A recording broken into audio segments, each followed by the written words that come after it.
Hello student, welcome to Pratibha academy classes. मैं doctor Pratibha Singh.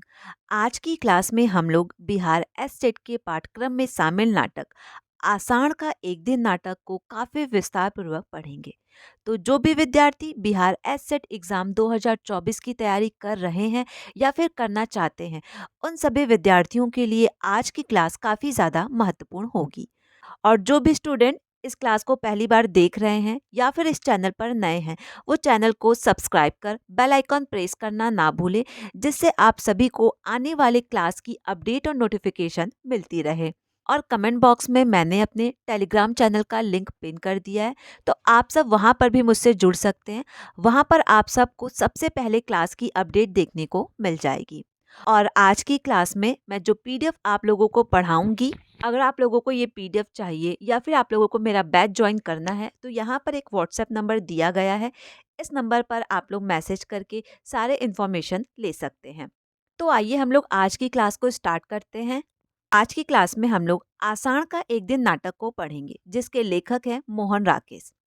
मैंने कई बार अपनी क्लास में आप लोगों को बताया है कि आप लोगों के पाठ्यक्रम में जो भी लेखक, रचनाकार, उपन्यासकार शामिल हैं, उनका जन्म, उनकी मृत्यु, उनका जन्म स्थान, ये सारे तथ्य आप लोगों को काफ़ी अच्छे से याद होने चाहिए। तो हम लोग सबसे पहले देखेंगे कि मोहन राकेश का जन्म कब, कहाँ हुआ और उनकी मृत्यु कब हुई, ठीक है। और उनके जो भी प्रसिद्ध नाटक हैं, उपन्यास है और भी जो अन्य रचनाएं हैं, उन सारे तथ्यों को हम लोग काफ़ी विस्तारपूर्वक पढ़ेंगे। उसके बाद इस नाटक की क्या पृष्ठभूमि रही है, किस प्रकार ये नाटक चल रहा है, इन सारे तथ्यों को हम लोग देखेंगे, ठीक है। तो सबसे पहले आप लोग देखिए कि मोहन राकेश का जन्म 8 जनवरी 1925 ईस्वी को हुआ था, ठीक है। और जन्म स्थान है अमृतसर, पंजाब। और मोहन राकेश की मृत्यु हुई 3 दिसंबर 1972 ईस्वी को, ठीक है। आगे देखिए, अब हम लोग देखेंगे मोहन राकेश का प्रमुख नाटक, उपन्यास। तो मोहन राकेश के जो प्रमुख नाटक है वो है आषाढ़ का एक दिन, लहरों के राजहंस, आधे अधूरे। अब हम लोग देखेंगे मोहन राकेश के कुछ महत्वपूर्ण उपन्यास। अंधेरे बंद कमरे, अंतराल, ना आने वाला कल। और इन दोनों तथ्यों को आप लोग काफ़ी अच्छे से याद रखिएगा। लहरों के राजहंस नाटक कई बार परीक्षा में पूछा जा चुका है, तो इसे आप स्पेशली ध्यान में रखिएगा। आगे देखिए, मोहन राकेश जी ने पंजाब विश्वविद्यालय से हिंदी और अंग्रेजी में एमए किया है, ठीक है। तो अब हम लोग देखेंगे जो मोहन राकेश के प्रमुख नाटक हैं, उन नाटकों का प्रकाशन वर्ष क्या है। और यहाँ पर मैंने उन्हीं नाटकों का प्रकाशन वर्ष शामिल किया है जो विगत वर्ष की परीक्षाओं में या फिर अन्य किसी परीक्षाओं में पूछा जा चुका है। और जिस प्रकार परीक्षा का पैटर्न बदल रहा है, उसमें अब इस प्रकार के प्रश्न कम पूछे जाते हैं कि आषाढ़ का एक दिन नाटक किसका है। अब प्रश्न पूछा जाता है कि आषाढ़ का एक दिन नाटक का प्रकाशन वर्ष क्या है। तो आप लोगों को हर एक नाटक का क्या प्रकाशन वर्ष है, किसी उपन्यास का क्या प्रकाशन वर्ष है, ये भी याद होना चाहिए। तो आप लोग देखिए, आषाढ़ का एक दिन जो नाटक है, इस नाटक का प्रकाशन वर्ष है 1958 ईस्वी। और ये नाटक आप लोगों के पाठ्यक्रम में शामिल है, तो इसका आप प्रकाशन वर्ष स्पेशली याद रखिएगा। लहरों के राजहंस, इस नाटक का प्रकाशन वर्ष है 1963 ईस्वी। आधे अधूरे, इस नाटक का प्रकाशन वर्ष है 1969 ईस्वी। पैरों तले की जमी, ठीक है। तो इन चारों नाटकों को आप लोग काफी अच्छे से याद रखिएगा। अब यहाँ पर एक महत्वपूर्ण नोट दिया गया है, जिसे आप याद रखिएगा। अब आप यहाँ पे देखिए, एक महत्वपूर्ण नोट है। पैरों तले की जमी जो मोहन राकेश का नाटक है, ये इनका अधूरा नाटक है, ठीक है। तो सबसे पहला प्रश्न आपका यहीं पे तैयार होता है कि मोहन राकेश के अधूरे नाटक का नाम क्या है। तो वो है पैरों तले की जमी। और इस नाटक को कमलेश्वर ने पूरा किया था, ठीक है। तो आप ध्यान रखिएगा, यहीं से आपके दो प्रश्न तैयार हो जाएंगे कि मोहन राकेश का अधूरा नाटक कौन सा है। तो वो है पैरों तले की जमी। और इस नाटक को किसने पूरा किया था? तो पूरा किया था कमलेश्वर ने, ठीक है। आगे देखिए, आषाढ़ का एक दिन नाटक मोहन राकेश का सर्वश्रेष्ठ नाटक है। इस नाटक पर मोहन राकेश जी को 1959 में संगीत नाटक अकादमी द्वारा पुरस्कार भी मिला है। और इस तथ्य को आप स्पेशली याद रखिएगा कि आषाढ़ का एक दिन नाटक पर कौन सा पुरस्कार मिला है। तो संगीत नाटक अकादमी पुरस्कार मिला है। आगे देखिए, अब हम लोग देखेंगे मोहन राकेश के प्रमुख कहानी संग्रह, ठीक है। पहला है इंसान के खंडहर, और ये कहानी यूजीसी नेट की परीक्षा में 2 से 3 बार पूछा जा चुका है, तो इसे आप ध्यान में रखिएगा। नए बादल, जानवर और जानवर, एक और जिंदगी, आज के साए, फौलाद का आकाश, डॉक्टर। ठीक है। अब देखेंगे हम लोग निबंध संग्रह। मोहन राकेश का एक निबंध संग्रह है जिसका नाम है परिवेश। अब हम लोग देखेंगे मोहन राकेश जी ने कुछ रचनाओं का अनुवाद किया है, और वो रचना कौन सी है। तो पहला है मक्षकटिकम। और जो भी स्टूडेंट इस क्लास को देख रहे हैं, आप लोग कमेंट करके बताइएगा कि मक्षकटिकम किसकी रचना है। आगे देखिए।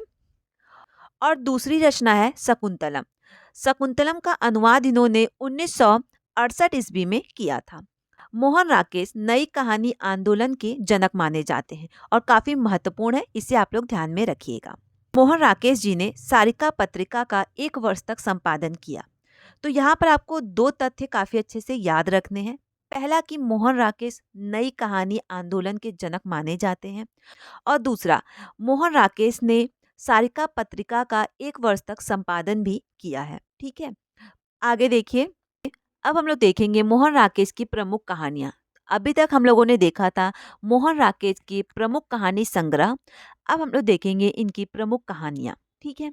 तो पहला है मलबे का मालिक, और इस कहानी को मैंने काफी विस्तार पूर्वक पढ़ाया है, और ये कहानी भारत विभाजन पर आधारित है। दूसरा देखिए, एक और जिंदगी, जख्म, ठहरा हुआ चाकू, आद्र, फौलाद का आकाश, अपरिचित, मिसपाल, परमात्मा का कुत्ता, वासना की छाया में। अब हम लोग देखेंगे मोहन राकेश की एकांकी। तो मोहन राकेश का एक एकांकी काफी ज्यादा प्रसिद्ध है, और टीजीटी पीजीटी की परीक्षाओं में ये प्रश्न 1 से 2 बार पूछा जा चुका है, तो इसे आप ध्यान में रखिएगा। अंडे के छिलके जो एकांकी है, ये है मोहन राकेश का। मोहन राकेश का यात्रा साहित्य है आखिरी चट्टान तक, जिसका प्रकाशन वर्ष है 1953 ईस्वी। एक बार इस नाटक की क्या पृष्ठभूमि है, इसे मैं आप लोगों को बता देती हूँ। उसके बाद इस नाटक के कथानक को हम लोग काफी विस्तारपूर्वक पढ़ेंगे, जिससे इस नाटक की क्या पृष्ठभूमि है काफी अच्छे से स्पष्ट हो जाएगी। आषाढ़ के एक दिन नाटक की जो कथा वस्तु है, वो कालिदास और मल्लिका के इर्द गिर्द ही घूमता है। मल्लिका और कालिदास में काफी प्रेम है। कालिदास की काव्य की ख्याति सुनकर उज्जैनी नरेश कालिदास को अपना राज्य कवि बनाना चाहते हैं। कालिदास उज्जैन नहीं जाना चाहता है, परंतु मल्लिका उसे भेज देती है। वहां पर जाकर कालिदास कई सारी रचनाओं का सृजन करते हैं, कई सारी रचनाएं करते हैं। उनका विवाह वहां की राजकुमारी प्रियंगु मंजरी से हो जाता है। शासन कार्य में अरुचि होने के कारण कालिदास पुनः पलायन कर मल्लिका के पास वापस जाते हैं, परंतु वहां पर मल्लिका गांव के एक अन्य पुरुष जिसका नाम विलोम होता है, उसके बच्चे की अविवाहित मां बन चुकी होती है, और कालिदास निराश होकर पुनः उज्जैन की ओर पलायन कर जाते हैं। ठीक है। तो आइए अब हम लोग इस नाटक का क्या कथानक है उसे पढ़ते हैं। तो सबसे पहले आप लोगों को ये ध्यान रखना है कि आषाढ़ का एक दिन नाटक की जो कथा वस्तु है वो 3 अंकों में विभक्त है, और इस नाटक की जो कथा वस्तु का प्रारंभ होता है वो होता है आषाढ़ के प्रथम दिन से। ठीक है। तो आइए हम लोग देखते हैं। आषाढ़ का एक दिन नाटक का नायक कालिदास है, और उसकी प्रियसी मल्लिका है। वास्तविक तौर पर कालिदास के साहित्य का प्रेरणा स्रोत मल्लिका ही है। यानी कालिदास जो रचनाएं करते थे, जो साहित्य लिखा करते थे, उस लेखन कार्य की जो उनकी प्रेरणा स्रोत थी, वो थी मल्लिका, उनकी प्रियसी। इस नाटक में महाकवि कालिदास के माध्यम से दिखाया गया है कि कैसे एक असाधारण मनुष्य भी परिस्थितियों के आगे विवश हो सकता है। नाटक को 3 अंकों में बांटा गया है, जैसा कि अभी मैंने आप लोगों को बताया। आषाढ़ का एक दिन त्रिखंडी नाटक है। ठीक है। किस प्रकार का नाटक है? त्रिखंडी नाटक है। प्रथम खंड में युवक कालिदास ने हिमालय में स्थित गांव में शांतिपूर्वक जीवन गुजार रहा था और अपने कला का विकास कर रहा था। वहां उसका एक युवती मल्लिका के साथ प्रेम संबंध भी है। नाटक का पहला रुख तब बदल जाता है जब दूर उज्जैनी के कुछ दरबारी कालिदास से मिलते हैं और उसे सम्राट विक्रमादित्य के दरबार में चलने को कहते हैं। कालिदास असमंजस में पड़ जाता है। एक तरफ उसका सुंदर, शांति और प्रेम से भरा गांव का जीवन और दूसरी तरफ उज्जैनी के राज दरबार में आश्रय पाकर महानता छू लेने का अवसर। मल्लिका तो यही चाहती है कि जिस पुरुष को वह प्यार करती है उसे जीवन में सफलता मिले, और वह कालिदास को उज्जैनी जाने की राय देती है। भारी मन से कालिदास उज्जैनी चला जाता है। ठीक है, तो पहले खंड में हमें क्या-क्या देखने को मिलता है? तो पहले खंड में मल्लिका और कालिदास के प्रेम का चित्रण देखने को मिलता है। उसके बाद कालिदास को उज्जैन के राजा विक्रमादित्य द्वारा राजकवि बनाने का प्रस्ताव का चित्रण देखने को मिलता है, और कालिदास को मल्लिका द्वारा उज्जैन जाने की सहमति प्रदान की जाती है। आगे देखिए, अब हम लोग इस नाटक का द्वितीय खंड देखेंगे। द्वितीय खंड में पता लगता है कि कालिदास ने उज्जैनी में अपनी धाक जमा ली है और हर ओर उसकी ख्याति फैली हुई है। उसका विवाह उज्जैनी में ही एक आकर्षक और कुलीन स्त्री प्रियांगु मंजरी से हो चुका है। वहीं गांव में मल्लिका दुखी और अकेली रह गई है। कालिदास और प्रियांगु मंजरी अपने एक सेवकों के दल के साथ कालिदास के पुराने गांव आते हैं। कालिदास तो मल्लिका से मिलने नहीं जाता है, लेकिन प्रियांगु मंजरी जाती है। वो मल्लिका से सहानुभूति जताती है और कहती है कि वह उसे अपनी सखी बना लेगी और उसका विवाह किसी राज सेवक से करवा देगी। मल्लिका ऐसी सहायता से साफ इनकार कर देती है। आगे देखिए, तो अब हम लोग देखेंगे आषाढ़ के एक दिन नाटक का तृतीय खंड।